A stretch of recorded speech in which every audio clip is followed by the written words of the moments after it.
வினோதினி வணக்கம். தென் மாவட்டங்களில் பெய்த கனமழை காரணமாக 4 மாவட்டங்கள் திருநெல்வேலி, தூத்துக்குடி, தென்காசி, கன்னியாகுமரி ஆகிய 4 மாவட்டங்கள் இதுவரை இல்லாத வகையில் மிகப்பெரிய கடுமையான பாதிப்பு சந்தித்திருக்கிறார்கள்.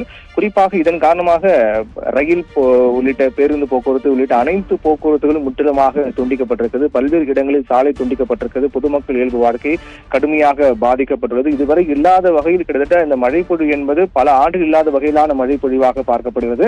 இந்த மழைப்பொழிவு காரணமாக நேற்று முன்தினத்தில் திருச்செந்தூரில் இருந்து சென்னை நோக்கி வந்த திருச்செந்தூர் விரைவு ரயிலானது ஸ்ரீவைகுண்டம் அருகே வரும்போது கனமழை காரணமாக தண்டவாளம் முழுக்க தண்ணீர் தேங்கி நின்றதால் ரயில் இயக்குபவரால் அந்த தண்டவாளம் சரியாக கணிக்க முடியாத காரணத்தால் ரயில் அங்கே நிறுத்தப்பட்டது.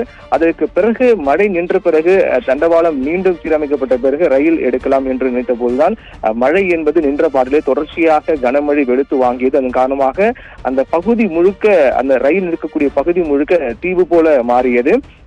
அந்த திருச்செந்தூர் விரைவு ரயில் பொறுத்தவரையில் திருச்செந்தூரிலிருந்து சென்னை நோக்கி புறப்பட்ட விரைவு ரயில் ஸ்ரீவைகுண்டம் அருகே இருக்கக்கூடிய ரயில் தண்டவாளத்தில் அருகே நிறுத்தப்பட்ட போதுதான் தண்ணீரானது சூழ்ந்து தீவு போல காட்சியளித்தது. அந்த ரயில் கிட்டத்தட்ட 500க்கும் மேற்பட்ட பயணிகள் அதில் பயணம் செய்தார்கள், சென்னை நோக்கி வந்து கொண்டிருந்தார்கள்.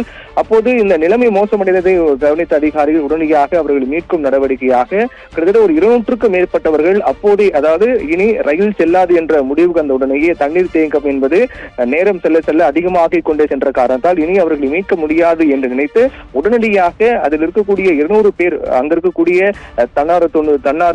தன்னார்வலர்கள், அதிகாரிகள் உள்ளிட்டோர் அனைவரும், ரயில்வே பாதுகாப்பு அதிகாரிகள் உள்ளிட்ட அனைவரும் சென்று ஒரு 200க்கும் மேற்பட்டவர்களை உடனடியாக மீட்டு அருகே இருக்கக்கூடிய முகாம்களில் தங்க வைக்கப்பட்டு அவர்களுக்கு வேண்டிய உணவு, மாற்று உடை, அவர்களுக்கு அடிப்படை தேவை உள்ளிட்ட அனைத்தையும் கொடுத்து அவர்கள் பாதுகாக்கப்பட்டார்கள்.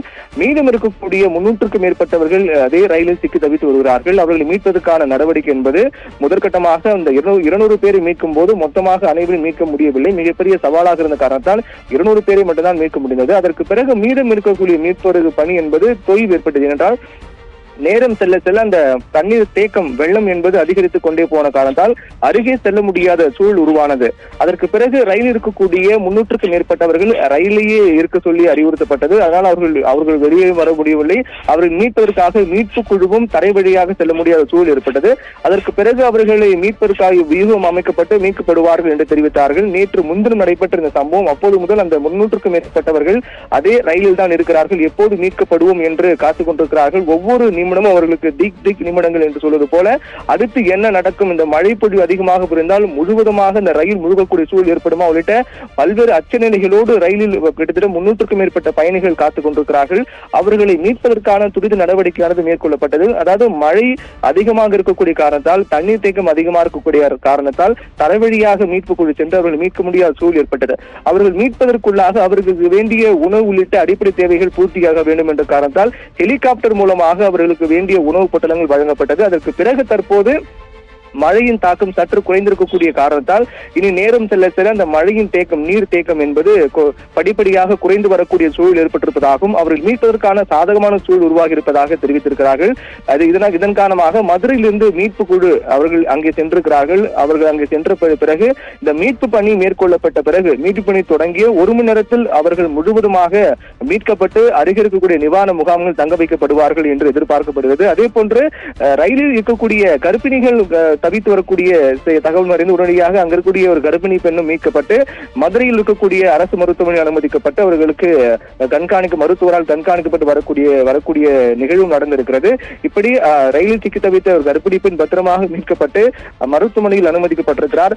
மற்ற பயணிகள் அனைவரும் மீட்பதற்கான நடவடிக்கை மிக தீவிரமாக மேற்கொள்ளப்பட்டிருப்பதாகவும் தேசிய பேரிடர் மீட்பு குழு அங்கு சென்றிருக்கிறார்கள். அதே போன்று மாநில பேரிடர் மீட்பு குழு அங்கே முகாமிட்டிருக்கிறார்கள். அவர்கள் மீட்பதற்கான நடவடிக்கை மிக தீவிரமாக மேற்கொள்ளப்பட்டு வருகிறது. குறிப்பாக தண்டவாளம் என்பது மண் அரிப்பு ஏற்பட்டு அந்தரத்தில் தொங்கக்கூடிய நிலை ஏற்பட்டது. இதன் காரணமாக மிக அபாயகரமான சூழலாக தான் அங்கு காணப்பட்டது. தற்போது மழை நின்ற காரணத்தால் இந்த வெள்ளம் தேக்கம் என்பது படிப்படியாக குறைந்து வரக்கூடிய சூழ்நிலையில் ரயிலில் சிக்கியிருக்கக்கூடிய 300க்கும் மேற்பட்ட பயணிகள் விரைவில் மீட்கப்படுவார்கள் என்றும் அவர்களை மீட்கக்கூடிய பணி தொடங்கி 1 மணி நேரத்தில் முழுவதுமாக அனைவரையும் வெளியே பாதுகாப்பாக மீட்டு வருவோம் என்று தெரிவித்திருக்கிறார்கள். அதற்கான வியூகமும் அதற்கான பணியும் தற்போது தொடங்கியிருக்கிறது. விரைவில் அவர்கள் மீட்கப்படுவார்கள். எந்தவித அசம்பாவிதம் இல்லாமல் அனைவரும் பாதுகாப்பாக மீட்கப்படுவார்கள் என்று எதிர்பார்க்கலாம். வினோதினி.